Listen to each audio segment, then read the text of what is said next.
Big news for Indian army. భారతదేశం ఇకపై డ్రోన్లను import చేసుకోవాల్సిన అవసరం లేదు. ఇప్పుడు మనం ప్రపంచాన్ని భయపెట్టే డ్రోన్లను ఎక్స్పోర్ట్ చేసే స్థాయికి చేరుకున్నాం. కల్నల్ వికాస్ చతుర్వేది స్వయంగా రూపొందించిన స్వదేశీ స్కై హంటర్ డ్రోన్ బాజ్ భారీ ఉత్పత్తికి రెడీ అవుతోంది.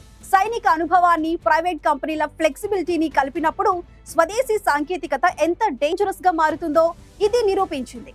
సైన్యం ఈ డ్రోన్ కు సంబంధించిన మొత్తం సాంకేతికతను ఇప్పటికే భారతీయ ప్రైవేట్ కంపెనీలకు ఇచ్చింది. ఇవి 2026-27 నుంచి ఆర్మీ రెజిమెంట్లలోకి ఎంటర్ కాబోతున్నాయి. ఒక స్క్వాడ్రన్ లో 20 నుంచి 30 డ్రోన్లు ఉంటాయి. బాజ్ డ్రోన్ ప్రత్యేకతల విషయానికి వస్తే రాకెట్ ఫైరింగ్ డ్రోన్. ఇది ప్రపంచంలోనే మొట్టమొదటి డ్రోన్ గా చరిత్ర సృష్టించింది.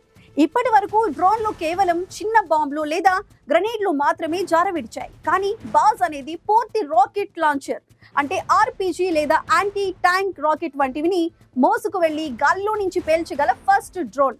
నాశనం చేసే సామర్థ్యం ఇది. రాకెట్లు, గ్రెనేడ్లు, చిన్న క్షిపణులు వంటి వివిధ రకాల ఆయుధాలను క్యారీ చేయగలదు. 5 నుంచి 10 కిలోమీటర్ల దూరం నుంచే శత్రు ట్యాంకులు, బంకర్లు, ఆయుధ డిపోలను ఖచ్చితంగా పేల్చివేయగలదు. అటోనమీ ఇది పూర్తిగా స్వయం ప్రతిపత్తితో దానంతటదే బయలుదేరుతుంది. ముందుగా నిర్ణయించిన మార్గాన్ని అనుసరిస్తుంది.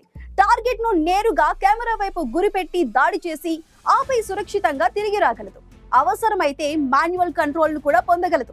అంతేకాకుండా ఇది గూఢచర్యం, నిఘా, శత్రు భూభాగంలో వస్తువులను పంపిణీ చేయడం వంటి పనులకు కూడా పర్ఫెక్ట్ గా సరిపోతుంది. ఒక సీనియర్ ఆర్మీ అధికారి వివరించినట్లుగా బాజ్ కేవలం డ్రోన్ మాత్రమే కాదు, ఇది భవిష్యత్తు ఆయుధం. దీని రాకతో సైనికులు సురక్షితంగా ఉంటారు. అలాగే శత్రు ట్యాంకులపై దాడి ఎక్కడి నుంచి జరిగిందో శత్రువులకు కూడా తెలియదు.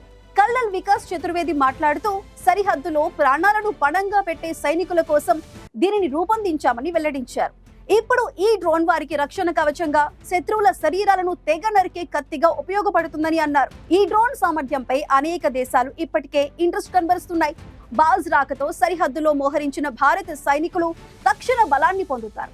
ఇది డిఫెన్స్ టెక్నాలజీలో భారతదేశం ఆత్మ నిర్భరతకు ఒక బెస్ట్ ఎగ్జాంపుల్.